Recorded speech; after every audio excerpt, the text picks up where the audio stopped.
नमस्कार प्रिय दर्शकों, हाजिर हूं मैं राहु केतु राशि परिवर्तन प्रभाव को लेकर। 12 अप्रैल 2022 प्रातः 8:32 पर राहु केतु अपनी वर्तमान क्रमशः वृषभ और वृश्चिक राशि को छोड़कर मेष और तुला राशि में प्रवेश करने जा रहे हैं। मेष से लेकर मीन राशि पर्यंत प्रत्येक राशि के जातकों के लिए राहु केतु का यह गोचर किस तरह का प्रभाव आपके जीवन पर डालने जा रहा है, किस तरह का प्रभाव आपके लिए लेकर के आ रहा है, इस पर हमारी बृहद चर्चा आज से प्रारंभ हो रही है। प्रिय दर्शकों, यहां प्रारंभ में ही आपको बता दूं कि अब आने वाले अगले कुछ दिनों तक लगातार ग्रहों के परिवर्तन की ही चर्चा होगी, क्योंकि इस अप्रैल में अगर देखें तो लगभग सभी ग्रहों का परिवर्तन है। 9 ग्रह परिवर्तन में जा रहे हैं। तो राशिफल में चंद्रमा का परिवर्तन रोज हो जाता है और बाकी के ग्रहों का भी परिवर्तन होगा।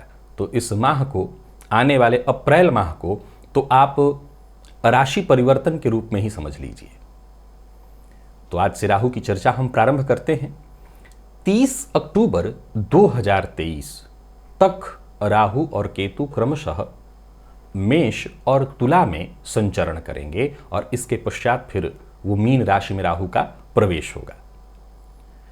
प्रिय दर्शकों, राहु ज्योतिष शास्त्र में राहु को शनिवत कहा गया है, अर्थात शनि के समान प्रभाव देने वाला।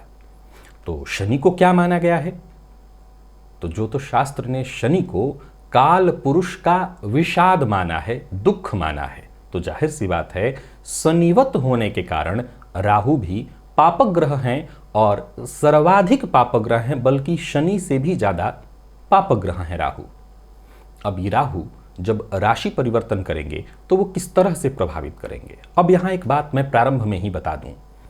देखिए, राहु केतु के राशि परिवर्तन से कष्ट उत्पन्न होता है, हो सकता है हर राशि के लिए, जरूरी नहीं है कि मैं बहुत शुभ ही कहूं, लेकिन यह बहुत ध्यान रखने की बात है कि राहु और केतु छाया ग्रह हैं और इनकी परिस्थितियां बदलती रहेंगी, क्योंकि ये वर्तमान मंगल और साथ ही साथ शुक्र की राशि में गोचर कर रहे हैं।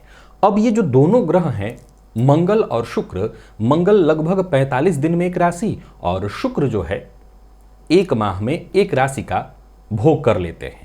फलस्वरूप जैसे जैसे ये दोनों ग्रह राशि परिवर्तित करते जाएंगे, वैसे वैसे राहु और केतु के प्रभाव में भी अंतर आएगा, क्योंकि राहु और केतु अपना स्वतंत्र प्रभाव नहीं देते, वो जिस राशि में बैठे हों उसी तरह का प्रभाव देते हैं। अब देखिए, ये तो गोचर की बात हो गई, लेकिन गोचर के प्रभाव को प्रभावित करता है जन्म कुंडली की मूल स्थिति।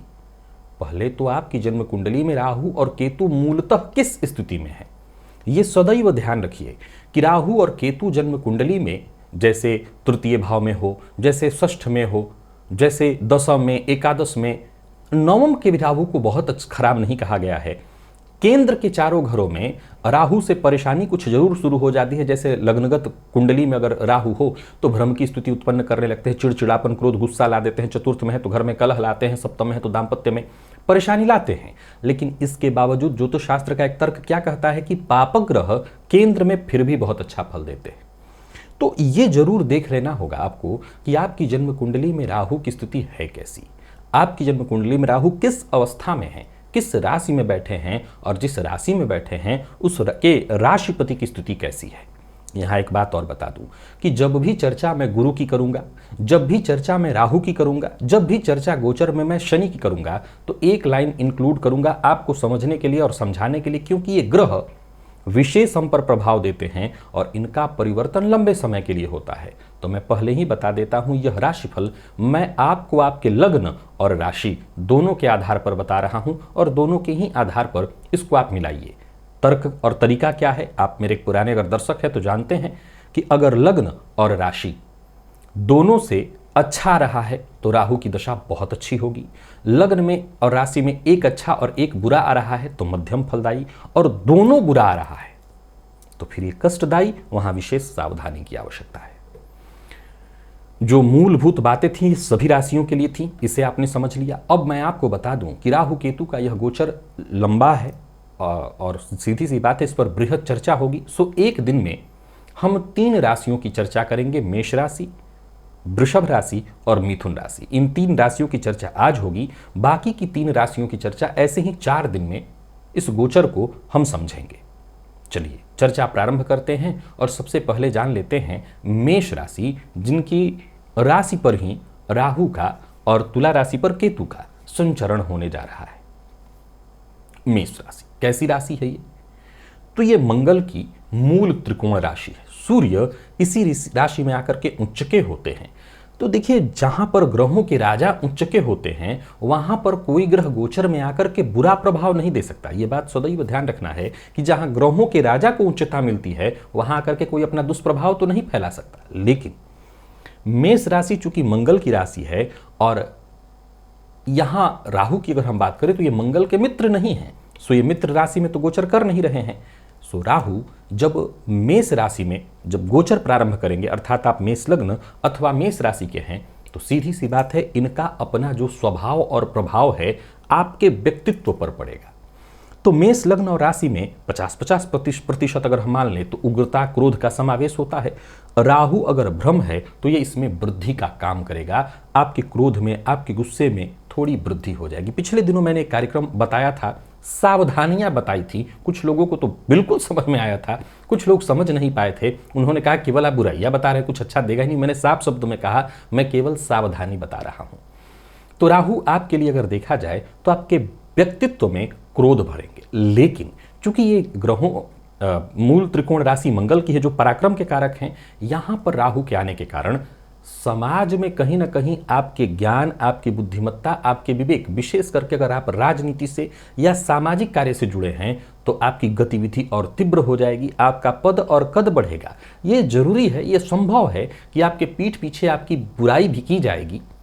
हो सकता है इस समय के दौरान आपके जो विरोधी हैं, जो आपको केवल और केवल आलोचक है, आपको हानि पहुंचाना चाहते हैं, वो अपने स्तर पर काम करेंगे। लेकिन ये पूरी तरह से संभव है कि अगर आप मेष लग्न और मेष राशि के हैं तो यह गोचर कई मामलों में आपके लिए बहुत अच्छा सिद्ध होगा। राजनीति से जुड़े लोगों के लिए यह अनुकूल माना जाएगा। अब देखिए, इस गोचर काल के दौरान चूंकि लग्नगत राहु हैं तो बहुत हद तक मैं आपको संभल कर चलने की सलाह देता हूं। सीधी सी बात है, जब आपके आलोचक आपकी कमियां ढूंढेंगे और आपकी तरफ से भी लगातार गलतियां की जा रही हों तो उनको ढूंढने की आवश्यकता कहां पड़ेगी, उनको बैठे बिठाए मौका मिल जाएगा आपको नीचा दिखाने का। सो आपको बहुत ज्यादा सतर्क रहना होगा। राहु का आपके व्यक्तित्व पर, अर्थात आपके चंद्र कुंडली अथवा लग्न कुंडली में आपकी राशि पर ही होना स्वास्थ्य में परेशानियों को दर्शाता है। यह व्यक्तित्व है, यहां स्वास्थ्य का भी विचार किया जाता है। तो रोग, पुराना रोग, नसों से संबंधित, जोड़ों से संबंधित परेशानियों को दर्शाता है, स्वास्थ्य से संबंधित परेशानियां। और यही कमोबेश स्थिति आपके जीवन साथी के साथ भी, आपके जीवन साथी के स्वास्थ्य में भी परेशानी, उनके जोड़ों में दर्द, परेशानी की स्थिति उत्पन्न होगी।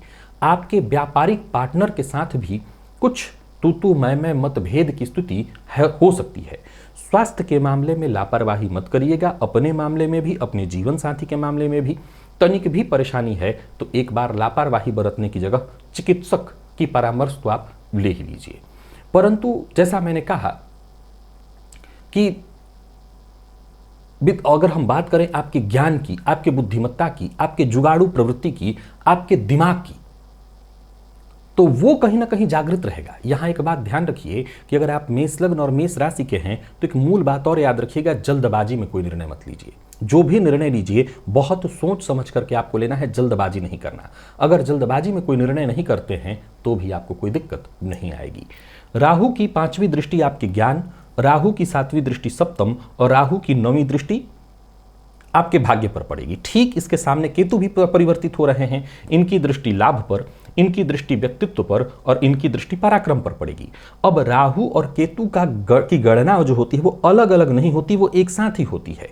अब होता क्या है कि मैं समझता हूं, मैंने कई बार इसका जिक्र किया है कि राहु और केतु में केतु जो है वो सेविंग प्लेनेट है, अर्थात राहु जन्य जो पीड़ाएं उत्पन्न आपके जीवन में होती है उससे बहुत हद तक बचाने का काम केतु का है। जैसे राहु की दृष्टि पंचम पर पड़ी तो पंचम पर पड़ी तो आपका ज्ञान जागृत हुआ। अब राहु के द्वारा जो ज्ञान जागृत होता है वो जरूरी नहीं है सन्मार्ग वाला हो, वो जरूरी नहीं है सन्मार्ग वाला हो, परंतु केतु दृष्टि डाल करके बहुत हद तक आपको बैलेंस करने का, रोकने का काम करेगा। यह सत्य है कि राहु और केतु के इस गोचर के कारण आपका कोई आध्यात्मिक ज्ञान जागृत नहीं होने वाला है। ये सत्य है कि इस गोचर काल के दौरान आप जल्दबाजी में ही निर्णय लेंगे, भोगों पर ही आपकी रुचि बढ़ेगी, भोग में ही आपकी दिलचस्पी बढ़ेगी।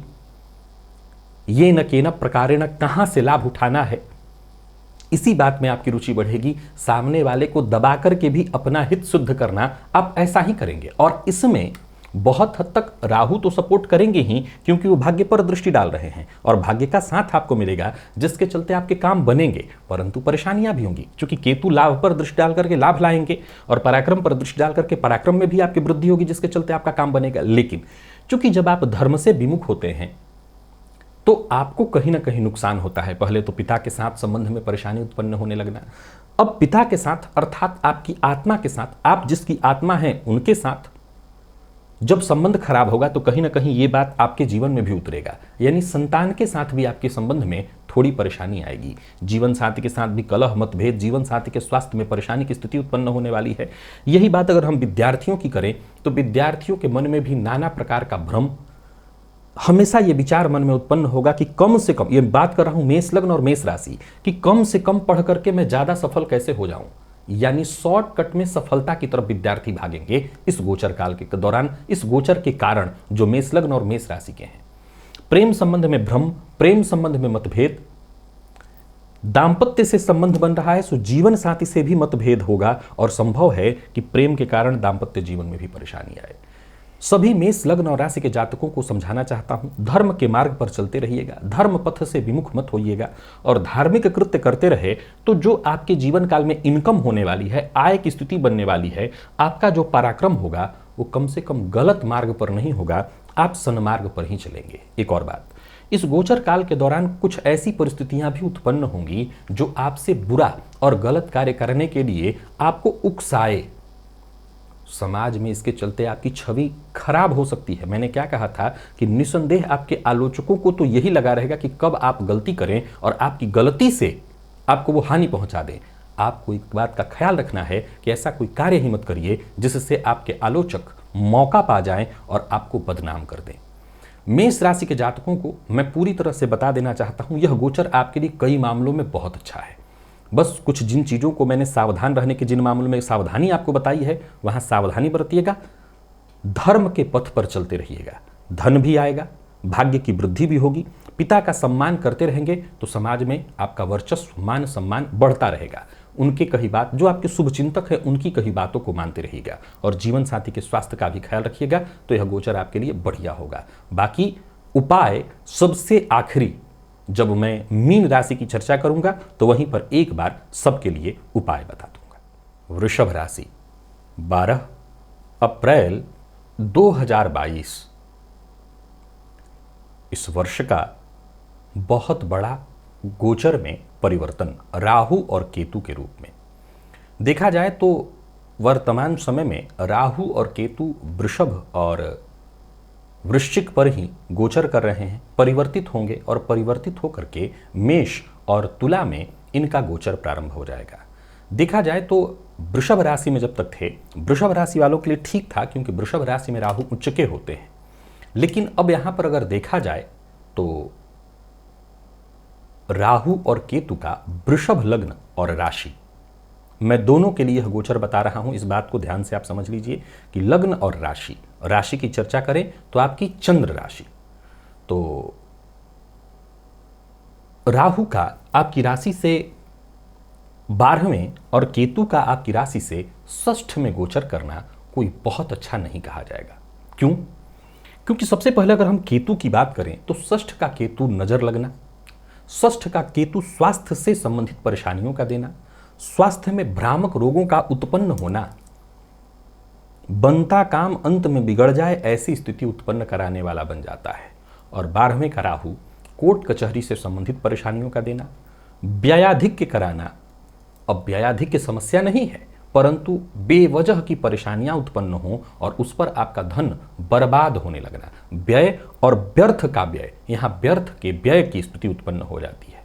अतः मैं वृषभ राशि के जातकों के लिए कहना चाहता हूं कि यह गोचर आपके लिए बहुत अच्छा नहीं होगा।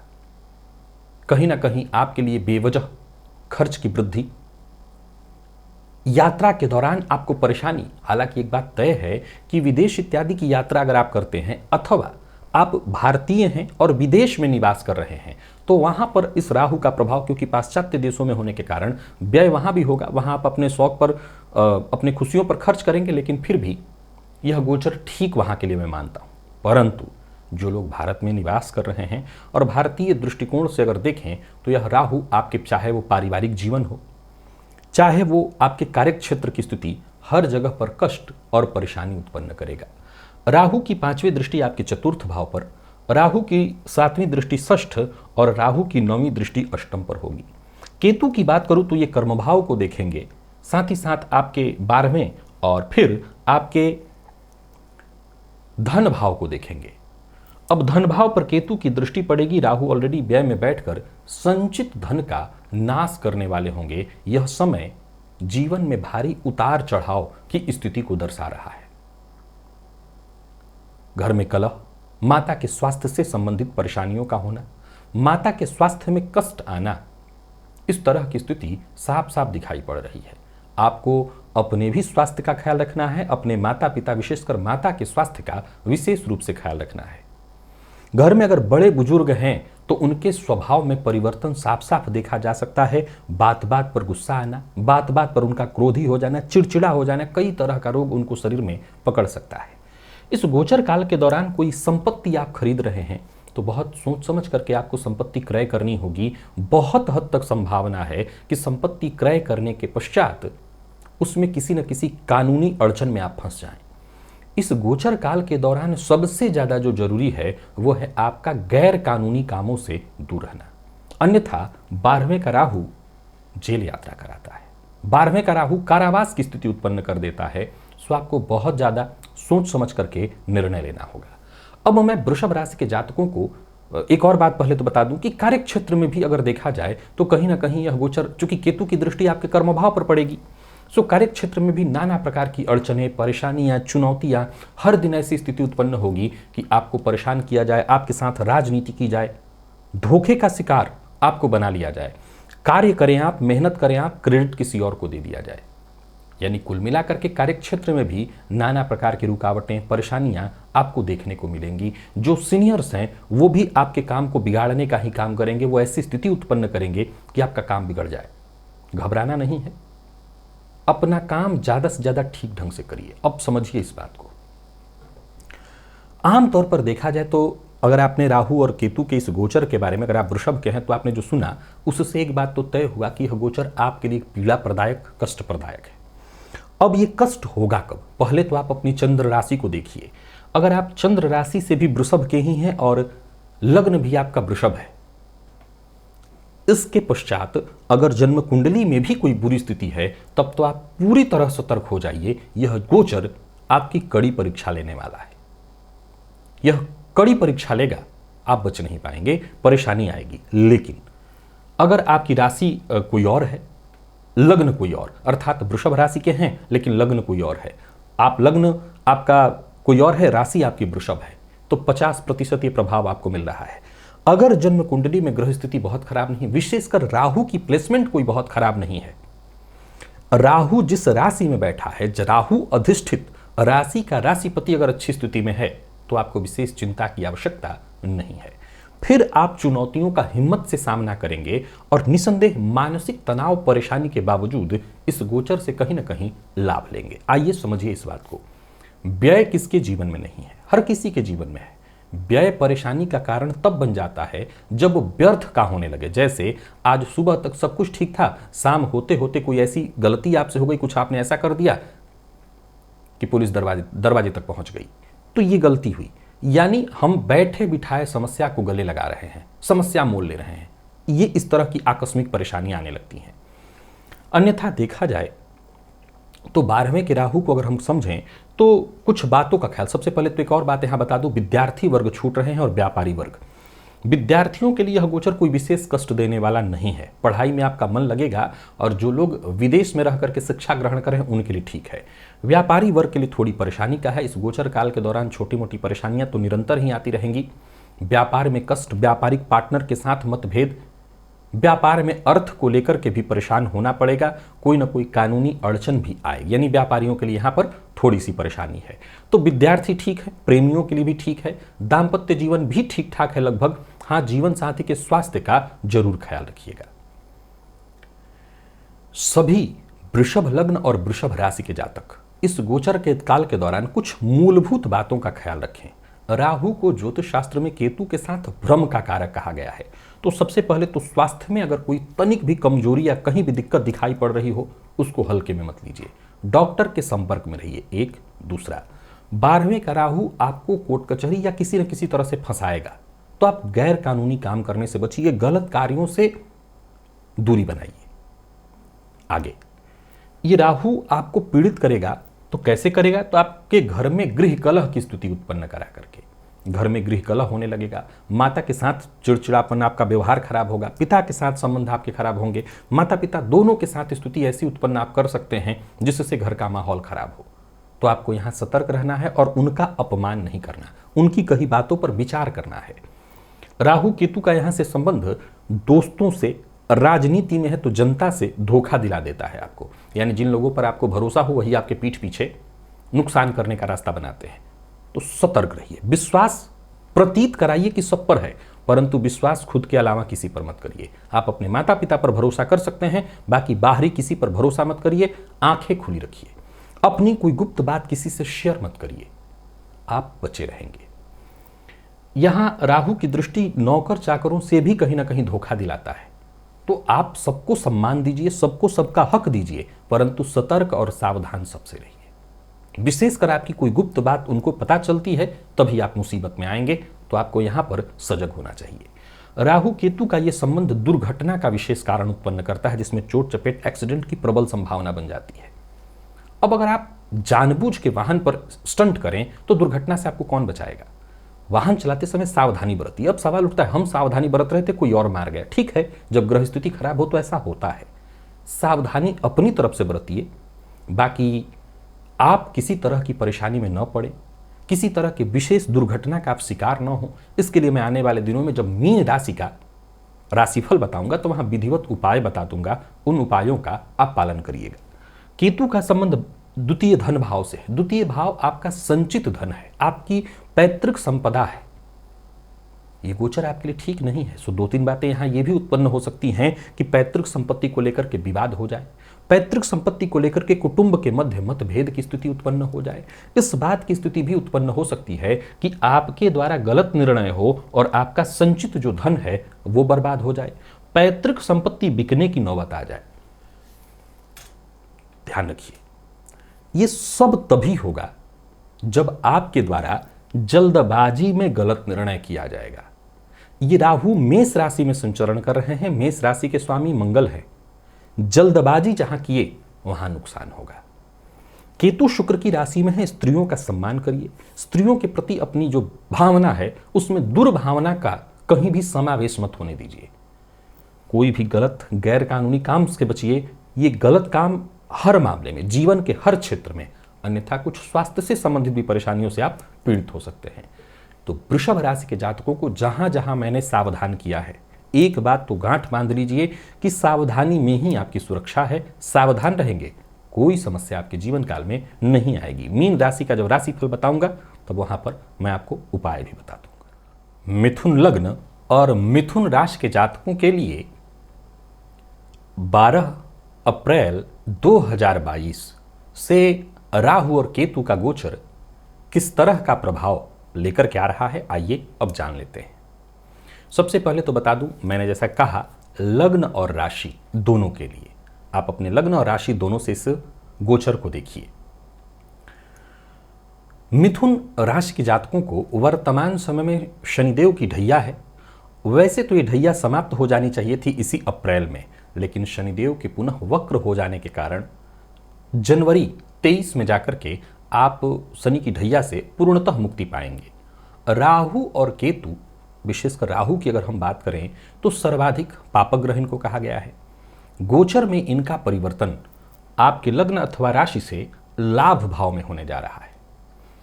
ज्योतिष शास्त्र का मानना है कि लाभ भाव में कोई भी ग्रह बुरा प्रभाव नहीं देता। लाभ के मामले में ये अलग बात है कि इससे जुड़े रिश्ते या जहां इसकी दृष्टि पड़ रही है उस भाव से जुड़े रिश्तों पर इसका असर पड़ता है। जैसे राहु की दृष्टि तृतीय भाव पर, पंचम और सप्तम पर होने के कारण छोटे भाई बहनों से संतान संबंधित और दाम्पत्य संबंधित परेशानी संभव है।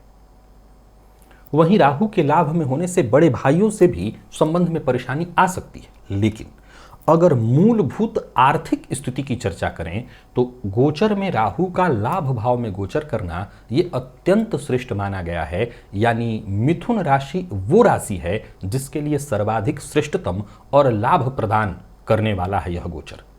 यानी कुल मिलाकर के पहले ही लाइन में मैं क्लियर कर दूं, यह गोचर आपके लिए बेहद सुखद परिणाम लेकर के आ रहा है। जीवन में खुशियां अथवा खुशियों की बहार, या ये कहिए कि ग्रोथ, खूब ग्रोथ, सुनहरे अवसर आपके जीवन काल में आपको उपलब्ध कराने के लिए आ रहा है। बड़ी उपलब्धि आपके जीवन काल में लेकर के आ रहा है। जीवन के हर क्षेत्र में आपको सफलता देने के लिए आ रहा है।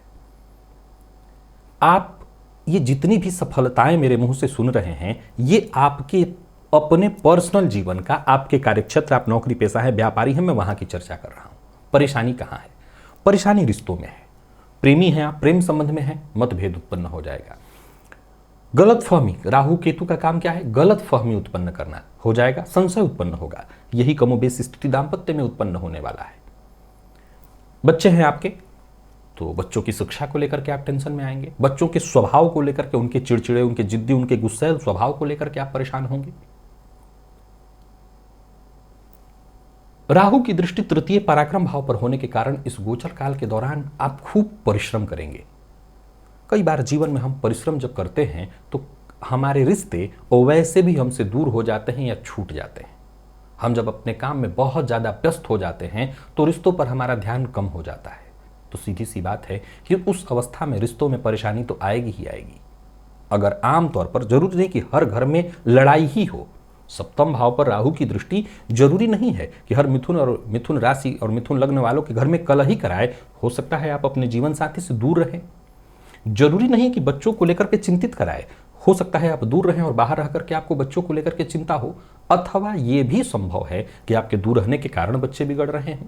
यानी ये परेशानी तो आएगी अवश्य। विद्यार्थियों के लिए लीजिए तो कहीं ना कहीं भ्रामक स्थिति है, मन में भ्रम उत्पन्न करेगा। कई बार तो आपको ऐसा महसूस होगा कि मैं बेहद आसानी से सब कुछ सीख पा रहा हूं। कई बार आपको ऐसा लगेगा कि कुछ समझ में ही नहीं आ रहा है। कई बार आप दोस्तों के साथ इधर उधर घूमने में ही अपना समय बर्बाद कर देंगे, जिसके चलते आपकी शिक्षा, आपकी पढ़ाई जितनी बेहतर ढंग से होनी चाहिए वो नहीं हो पाएगी। लेकिन चूंकि धन का आगमन बहुत अच्छा हो रहा है, सो समाज में आपके रुतबे में, मान सम्मान में कहीं कोई कमी नहीं। यानी बाहर से देखा जाए तब तो लोगों को लगेगा कि आपके जीवन का ये स्वर्णिम अवसर है, श्रेष्ठ दौर। लेकिन भीतर से आपको पता चलेगा कि कहीं ना कहीं रिश्तों के मामले में आप थोड़े दुखी हैं, भीतर से दुखी।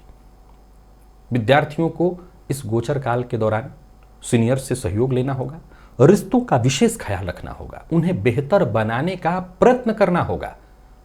चाहे वो जीवन साथी हो, आपके बच्चे हों, उनकी बात को सुनिए भी और जरूरत पड़ने पर उनकी बात को मानिए भी। केतु की अगर हम यही चर्चा करें तो इनकी दृष्टि भाग्य पर, लाभ पर और साथ ही साथ आपके व्यक्तित्व पर पड़ेगी। राहु केतु के इस संबंध से एक बात तो तय है, जब इंसान अपने जीवन काल में सफल होता है, सफलता हासिल करता है, तो उसके व्यक्तित्व में भी चमत्कारिक परिवर्तन होने लगते हैं। तो इस गोचर काल के दौरान आपकी सफलताएं दिन दूनी रात चौगनी बढ़ेंगी। चाहे आप नौकरी पेशा हो, सरकारी नौकरी से जुड़े हुए हों, प्राइवेट सेक्टर से हों, कार्य क्षेत्र में विशेष सफलता, क्योंकि आय बढ़ रहा है तो आय तो तभी बढ़ेगा जब काम आपका बढ़ेगा, काम बढ़ेगा तो आय की स्थिति बढ़ेगी, आय की स्थिति मजबूत होगी, धन आएगा तो सीधी सी बात है आपका रुतबा, समाज में आपका वर्चस्व बढ़ेगा। अब केतु की दृष्टि आपके धर्म भाव पर है। देखिए, लाभ में और वृद्धि, समाज में मान सम्मान में वृद्धि हो जाती है तब जब इंसान अपने लाभ से औरों की मदद करे, धार्मिक कृत्य करे। जरूरी नहीं है कि आप बहुत दिन भर पूजा करें, लोगों की मदद करें, धार्मिक कृत्य करें, कुछ ऐसे कार्य करें जिससे समाज में आपका मान सम्मान बढ़े। इससे आपका व्यक्तित्व भी निखरेगा, लोग आप पर भरोसा करेंगे। और यही मौका होता है जब आपके पास लक्ष्मी चलकर आती हैं, आपके पास सफलता चल करके आती है, तो आप कुछ ऐसा करते हैं जिससे समाज में आपका वर्चस्व बढ़े। राजनीतिज्ञों के लिए यह गोचर बहुत बढ़िया होगा। जो मिथुन लग्न और राशि के राजनीतिज्ञ हैं उनके लिए बहुत बढ़िया, व्यापारियों के लिए अत्यंत श्रेष्ठ, नौकरी पेशा लोगों के लिए भी बहुत बढ़िया है। ये पुरुष और स्त्री, मैं दोनों के लिए कहना चाहता हूं, गोचर अलग नहीं होता। अब सवाल ये उठता है कि जब इन सबों के लिए अच्छा है तो विद्यार्थियों के लिए, जो मिथुन लग्न और राशि के विद्यार्थी हैं, उनके लिए क्यों कष्ट है? राहु असल में भ्रम है और शिक्षा में भ्रम का स्थान नहीं है। शिक्षा में तो आत्मविश्वास का स्थान है। संशय जहां हुआ वहां शिक्षा तो मुश्किल में पड़ जाएगी। अतः विद्यार्थियों के लिए ठीक नहीं है। प्रेम का जो धागा होता है वो विश्वास पर टिका होता है। राहु भ्रम है, फलस्वरूप प्रेम में भ्रम की स्थिति उत्पन्न करेगा। दाम्पत्य में भी करेगा, लेकिन दाम्पत्य में बंधन मजबूत होता है, फलस्वरूप मतभेद की स्थिति उत्पन्न होगी। संभावना इस बात की है कि जीवन साथी से आप दूर चले जाएं, जीवन साथी के स्वास्थ्य में आपके परेशानी आए, जोड़ों में दर्द इत्यादि से संबंधित परेशानी उत्पन्न हो। अब कमोबेश जो लोग व्यापार पार्टनरशिप में करते हैं उन्हें सतर्क और सावधान कर देना चाहता हूं। पार्टनर से किसी न किसी बात को लेकर के मतभेद या परेशानी उत्पन्न हो सकती है। विशेषकर आर्थिक मामलों में, आर्थिक लेन देन में बहुत सजग, सतर्क और सावधान रहिएगा। पार्टनर को साथ रखिएगा, विश्वास दोनों बनाकर चलेंगे तो कहीं दिक्कत नहीं आएगी। कुल मिलाकर के मिथुन लग्न और मिथुन राशि के जातकों को मुझे कोई विशेष चिंता करने की सलाह देने की आवश्यकता नहीं है। आप चहुं ओर से इस गोचर काल का लाभ उठाइए। यह गोचर आपके लिए लाभ देने वाला है। लेकिन अब चूंकि जहां इतनी अच्छाई है वहां कुछ कमियां भी मैंने गिनाई है, चाहे वो रिश्तों के से ही संबंधित हो। स्वास्थ्य के मामले में देखा जाए तो मिथुन लग्न और राशि के जातकों को पेट जन्य रोग की संभावना है। जीवन में जब हमारे पास धन, सुख और समृद्धि, सफलता आने लगती है तो हम उसका सबसे पहले इस्तेमाल अपने ऊपर करते हैं, खाने पीने पर करते हैं। और असल में खाना पीना ही हमारे रोग का माध्यम बनता है। पेट उसका बड़ा उदाहरण है। तो सबसे पहले तो आपको अपने मुंह पर नियंत्रण रखना होगा, खान पान पर नियंत्रण रखना होगा। राहु केतु का संबंध मसालों से है, सो मसालेदार भोजन पर नियंत्रण सबसे जरूरी है। ये उन्हीं चीजों के माध्यम से, ये भ्रम है, याद रखिए कि लाभ भाव छठे से छठा होता है, इसलिए यहां पर ये आपको फायदा दे रहे हैं। अब अगर आपने नियंत्रण नहीं रखा अपने खान पान पर, आपने नियंत्रण नहीं रखा अपने विचार पर, तब फिर आप मुसीबत में पड़ेंगे। जरूरी नहीं है कि पैसा तो आ ही जाएगा, लेकिन उस पैसे के साथ नाम और वर्चस्व के नाम पर आपको बदनामी देखने को मिलेगी। हमेशा ध्यान रखिएगा कि राहु और केतु पाप ग्रह हैं, ये भ्रम ही उत्पन्न करते हैं, आपके लिए कारक ग्रह हैं। इसलिए मैं इनको अच्छा नहीं कह रहा, कारक तो वृषभ के लिए भी थे। ये आपके उस भाव से संबंध बना रहे हैं जहां से रिजल्ट वो अच्छा दे सकते हैं, आपके पराक्रम में वृद्धि करा रहे हैं। और पराक्रम जब बढ़ेगा तो फायदा तो मिलेगा, लेकिन कई बार इंसान का पराक्रम ये न केना प्रकारेण वाला हो जाता है, यानी किसी को लाभ हो, किसी को नुकसान हो, किसी की क्षति हो, मेरा फायदा होना चाहिए। ये विचार ही राहु उत्पन्न कराते हैं। केतु इस मामले में सहयोग ही करेंगे। पर यहीं पर अगर आप सतर्क हो जाएं और जैसा मैंने कहा धर्मपथ पर चलते रहें, आपने जो अर्निंग की उसमें सबकी मदद की, जो धन आया, जो सुख आया, सबकी आप मदद कर रहे हैं, तो समाज में मान सम्मान, पद प्रतिष्ठा, कद आपका बना रहेगा। कुल मिलाकर के मिथुन लग्न और मिथुन राशि के जातकों को मैं और कहीं कोई सचेत नहीं करना चाहता, कुछ नहीं कहना चाहता। बहुत बढ़िया है यह गोचर आपके लिए, हर तरह से आप इस गोचर का लाभ उठाइए। वैसे तो आपके लिए कोई विशेष उपाय की मुझे आवश्यकता दिखाई नहीं पड़ती है, परंतु मैं फिर भी आपसे कहूंगा कि जब मीन राशि की यानी आखिरी राशि का गोचर बता रहा होऊंगा तब उस समय कुछ उपाय भी बताऊंगा सबके लिए। आप भी उन उपायों को देख लें और उन उपायों को करने का प्रयत्न करें ताकि यह गोचर आपके लिए और ज्यादा सिद्धि प्रदायक बन जाए। प्रिय दर्शकों, बस 3 लग्न और राशियों की चर्चा आज हमने की। बाकी के 3 लग्न अर्थात कर्क, सिंह और कन्या, 3 लग्न और राशियों की चर्चा कल हम करेंगे। आज के लिए बस इतना, इजाजत दीजिए, पुनः मुलाकात होगी। तब तक के लिए नमस्कार।